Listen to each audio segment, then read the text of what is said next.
Hello and good evening everyone once again. मेरा नाम वीरेंद्र, मैं स्वागत करता हूं आप सभी का अपने यूट्यूब चैनल पे समाधान आईसीएस में। अभी तक की हमने हिस्ट्री में कई सारे क्लोसेट इंफॉर्मेशन हम अभी तक हमने जो है कवर कर ली थी कि पुर्तगाल किस तरीके से भारत में आए हैं। और इससे पिछले वाली क्लास में हमने ये भी पढ़ा कि पुर्तगाल ने किसने कितने क्रूर तरीके से गुजरात को पाने के लिए किस तरह से एक राजा का कत्ल तक कर दिया।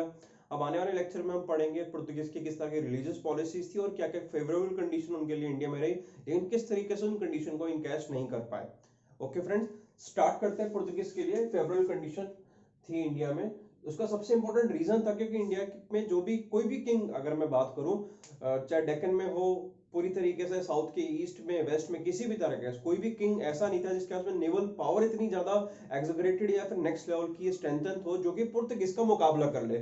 और पुर्तगाल के पास में सबसे प्लस पॉइंट ही ये था कि उनकी नेवल पावर सबसे ज्यादा बेस्ट थी उस टाइम पे अक्रॉस द वर्ल्ड। इसीलिए अरेबियंस उनके सामने कभी भी स्टैंड नहीं ले पाए।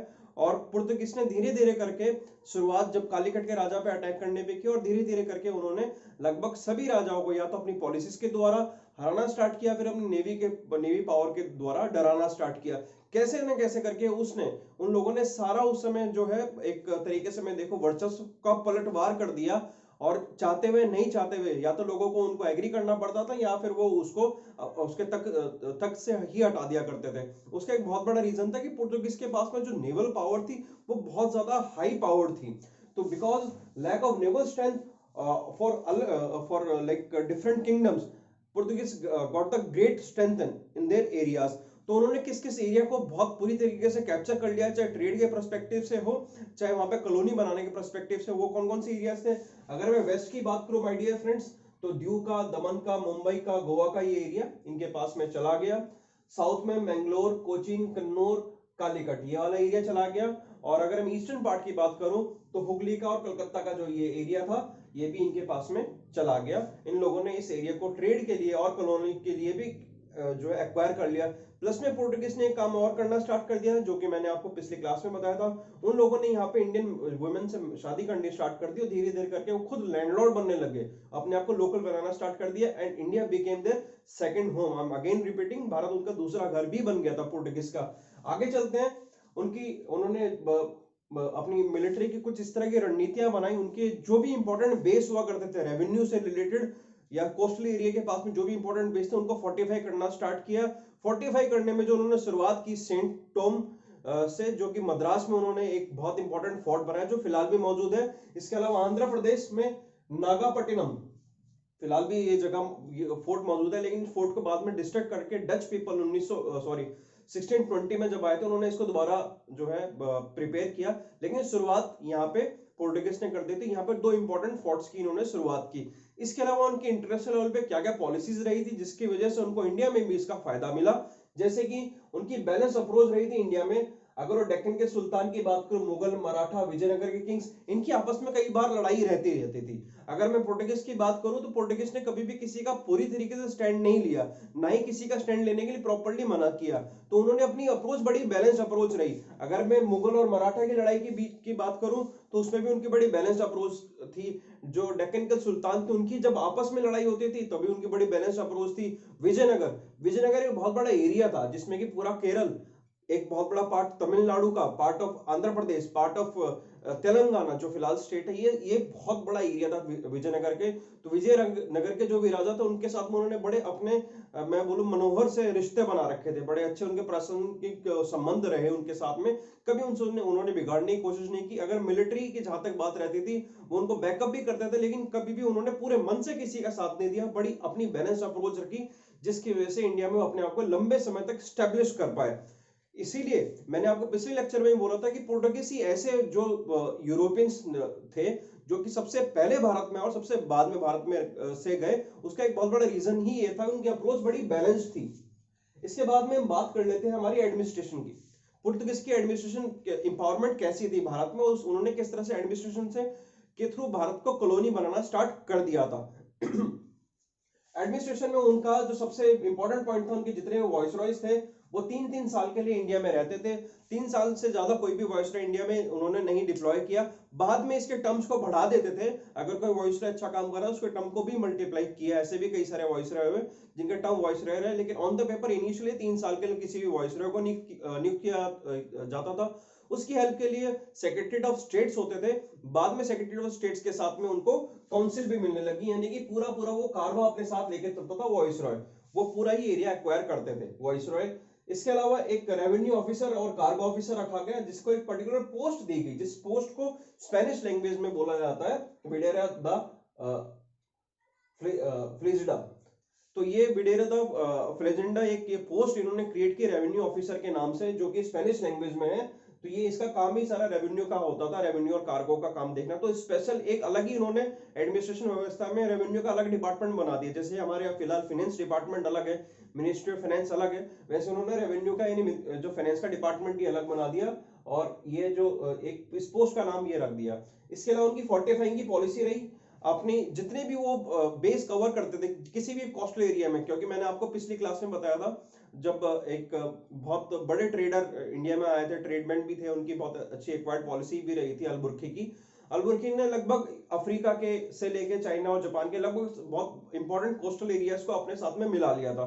जितने भी कोस्टल एरिया को अपने साथ मिलाते जा रहे थे, उन कोस्टल एरिया के आसपास में वो उसको फोर्टिफाई यानी कि उसके ऊपर में किलानुमा इमारत चारों तरफ बनाते जा रहे थे, जिससे कि किसी तरह से भी इन्वेडर का अगर उनको खतरा होगा तो वो पहले उसको भाप के और उसको वहीं पे कटेल कर देंगे, खत्म कर देंगे, कभी भी वो बहुत बड़ा सिरदर्द ना बने। तो ये एक बहुत इंपॉर्टेंट पॉलिसी थी उनके एडमिनिस्ट्रेशन की। उनको अपने वॉइसरॉय को वो प्रॉपर रोल को समझा के भेजते थे, आपको क्या काम करना क्या काम नहीं करना। वॉइसरॉय ने अपने अंडर में अलग से रेवेन्यू ऑफिसर को नियुक्त किया। रेवेन्यू ऑफिसर के अलावा एक कार्गो ऑफिसर था, जो कि कार्गो और वॉयस का काम देखता था हमारे कोस्टल एरियाज के ऊपर में। प्लस में एक बहुत इंपॉर्टेंट काम किया, जो इंटरनेशनल लेवल पे उनके जितने भी उन्होंने कोस्टल एरियाज को अपने साथ में इंपावर किया था, वो सभी के सभी कोस्टल एरिया के आसपास में उन्होंने फोर्टिफाई करना स्टार्ट किया, किलानुमा बड़ी बड़ी इमारतें बनाना स्टार्ट की, जिससे कि किसी भी वजह से कि कहीं और अगर ट्रेडर या कोई और मिलिट्री उन पर हमला करना चाहे तो वो उसको वहीं पे रोक सके और अपनी पावर को और बढ़ा सके। तो ये बहुत पॉजिटिव एक एस्पेक्ट से उन्होंने एडमिनिस्ट्रेशन इंडिया में स्टार्ट की।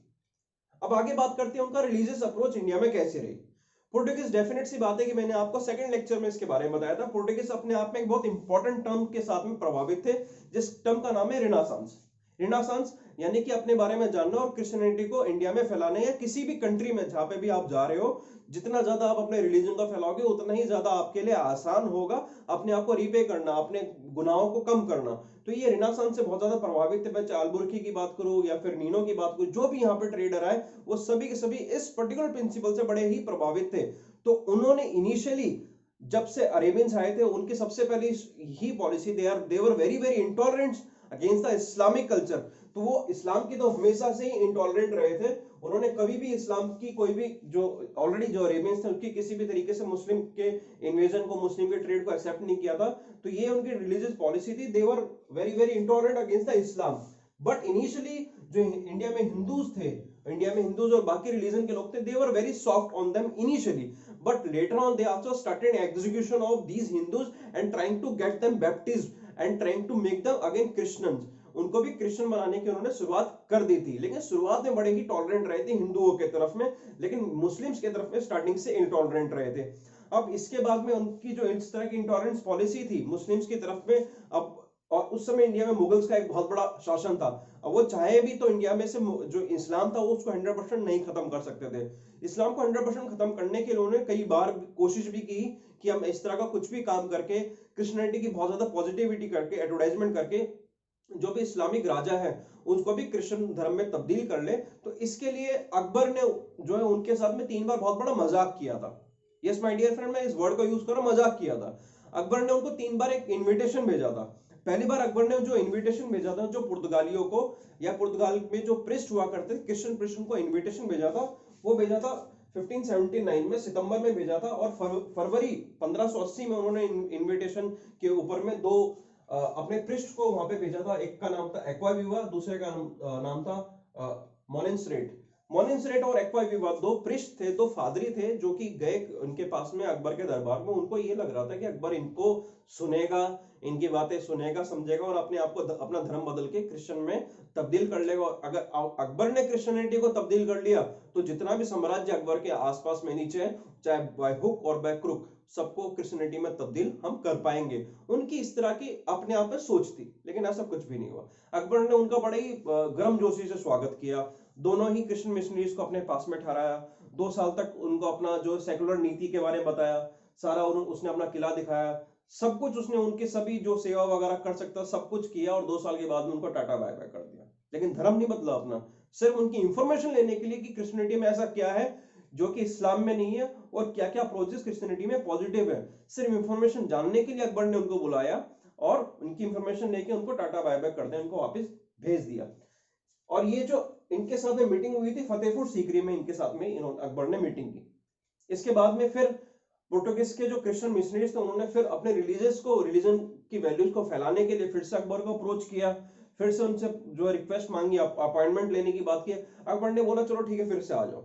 अकबर ने फिर इनविटेशन भेजा उनको, फिर 2 पृष्ठ आए, और 2 पृष्ठ आए तो 1590 में आए, उनको भी 2 साल तक खूब घुमाया फतेहपुर सीकरी में, और घुमाने के बाद में उनको वापस ऐसा कैसा भेज दिया, कभी भी उसने अपना धर्म नहीं बदला। यस दैट इज समहाउ, मैंने बोला उनके हाथ में बहुत ज्यादा मजाक किया।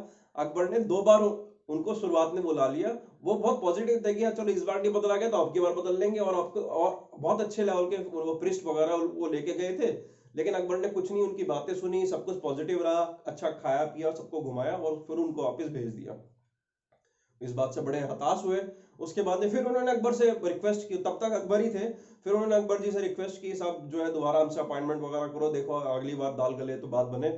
तो उन्होंने फिर अकबर से अपॉइंटमेंट ली और उसके बाद अकबर ने अपॉइंटमेंट भी उनको फिर इनवाइट किया 1595 में, और 2 साल के लिए अब की बार फतेहपुर सीकरी नहीं घुमाया, अब की बार घुमाया लाहौर में, अलग ही देश में ले गया, अलग ही जगह दिखाई। उसने कहा चलो 4 साल तो आप यहाँ घूम लियो, अब एक नई जगह आपको लाहौर की दिखाते हैं। उन्होंने लाहौर में अकबर ने उनको जो पृष्ठ आए थे उनकी तरफ से फिर उनको वहां पे घुमाया फिराया, कुछ नहीं, उसने अपना रिलीजन चेंज किया, और रिलीजियस पॉलिसी पोर्टुगीज की कहीं ना कहीं यहाँ पे विफल दिखी अकबर के सामने, बिकॉज अकबर जो जलालुद्दीन अकबर साहब थे, he was very very secular by nature. इनकी तो कई सारी मूवीज वगैरह भी आपने देखी भी होंगी, he was very secular by nature. तो इन्होंने अपने रिलीजन को कभी चेंज नहीं किया। हाँ, इन्होंने किसी रिलीजन की कभी खामी भी नहीं निकाली, कभी बुराई भी नहीं की। He given equal opportunity to Christianity also, उसको इक्वल अपॉर्चुनिटी बोलूं या फिर इक्वल रिक्वेस्ट रिस्पेक्ट बोलूं, सभी दिया उसने, लेकिन कभी अपना रिलीजन चेंज नहीं किया अकबर साहब ने। इसके बाद में in the rain of Jahangir, अब जहांगीर का वर्चस्व आ गया, अकबर का वर्चस्व खत्म हो गया। इनके बाद में जब जहांगीर साहब आए, जहांगीर साहब से भी इन्होंने रिक्वेस्ट की कि भाई अपना रिलीजन वगैरह चेंज कर लो। जहांगीर ने इनकी कभी ना इन्विटेशन दिया, ना कभी रिक्वेस्ट मानी, ना इनको कभी सीरियसली लिया। हाँ, जहांगीर साहब ने एक काम इनको कर दिया, इनको बोला कि आप एक काम करो, लाहौर में अपना एक चर्च बना लो, चर्च में जहाँ पे जो फादरी होंगे, प्रीस्ट होंगे, उनके जितने भी उनके आसपास के जो भी कंटेम्प्रेरी इंपावर्ड के लोग होंगे, जो क्रिश्चियन के प्रीस्ट के साथ रहना चाहते हैं वो भी रह सकते हैं। उनका कोई रिलीजन अगर रुकना चाहता है वहां पे 30-50 लोगों का, वो भी वहां रुक सकते हैं। यानी चर्च के अंदर में सारी रहने खाने की व्यवस्था कर लो, फंडिंग मैं दे दूंगा, लेकिन धर्म बदलने की बात मत करो। उसके 2 साल के बाद में इनको शांति नहीं हुई। 1608 में इन्होंने क्या किया, 20 लोगों का एक दल बनाया, एक ग्रुप बनाया, जो कि बैप्टिज्म का काम, यानी कि इस्लाम से क्रिश्चियनिटी में, हिंदू से क्रिश्चियनिटी में बदलने का, एग्जीक्यूशन का काम करने लगे ये 20 लोग। इन लोगों को इन्होंने फील्ड पे उतार दिया और बोला कि जाओ लोगों के धर्म बदलो। तो 1608 में ऐसा हुआ। तो जहांगीर ने इसके ऊपर भी कुछ खास ऐतराज नहीं जताया। लेकिन प्रॉब्लम क्या हुई, इस चीज को आप लोग जरूर समझिएगा, देखिएगा कि आप ट्रेड के साथ में रिलीजन को चला सकते हैं, ये पॉसिबिलिटी है। अगर आपका ट्रेड रिलेशन किसी भी कंट्री के साथ में अच्छा है तो आप अपना रिलीजियस जो रिलेशन अच्छा कर सकते हैं। इकोनॉमिक रिलेशन अगर अच्छा है तो सारे रिलेशन अपने आप अच्छे हो जाते हैं। लेकिन पोर्टुगीज की इस तरह की जो स्ट्रिंजेंट पॉलिसीज थी, वो जबरदस्ती जो है अपने एक तो रिलीजन की पॉलिसीज को इंपोज करना, एडमिन पॉलिसीज को इंपोज करने की वजह से कहीं ना कहीं जो मुगल एम्परर थे उनसे नाराज हो गए। बाद में जो भी जिस तरह के यहाँ पे क्रिश्चियन मिशनरीज थे, सभी के सभी जो उनके प्रोग्राम थे, जो एजेंडा थे, सबके सब रिजेक्ट हो गए। और बाद में जो उनका प्लान था क्रिश्चियन मिशनरीज का कि इंडिया में क्रिश्चियनिटी को नेक्स्ट लेवल तक जाने का, वो कभी भी प्रॉपर्ली सक्सेसफुल नहीं हो पाया। तो माय डियर फ्रेंड, आज के लेक्चर में हमने दो बड़ी बातें की, एक तो एडमिनिस्ट्रेशन ऑफ पोर्टुगीज की बात की, किस तरह से सक्सेसफुल रही, और दूसरी बात हमने की कि उन्होंने रिलीजियस पॉलिसी को किस तरह से इंडिया में इंपोज करने की कोशिश की, और किस तरह से अकबर ने उनको 3 बार बुला के बहुत ज्यादा मजाक उड़ाया। बाद में जहांगीर ने भी अपनी जो है एक ओपन हार्टेड अप्रोच दिखाई, but because of what I will say very pessimist policies by the Portuguese, they won't able to get a very much renowned in India as per the Christian missionaries perspective. उनके point of view से कुछ खास benefit नहीं मिला। Okay friends, आने वाले lecture में हम डिस्कस करेंगे किस तरीके से इंडिया में, क्योंकि मुगल की उनके के साथ में रिश्ते अब खटास होने लग गए थे, कैसे ये सब इनके लिए सरदर्द बना, और कैसे कैसे अब इनकी पावर डिक्लाइन होने लगी। अभी से थोड़ी देर के बाद में मैं आपको आज के जो करंट अफेयर्स है उसके बारे में भी इंफॉर्मेशन दूंगा। Till then, thank you so much.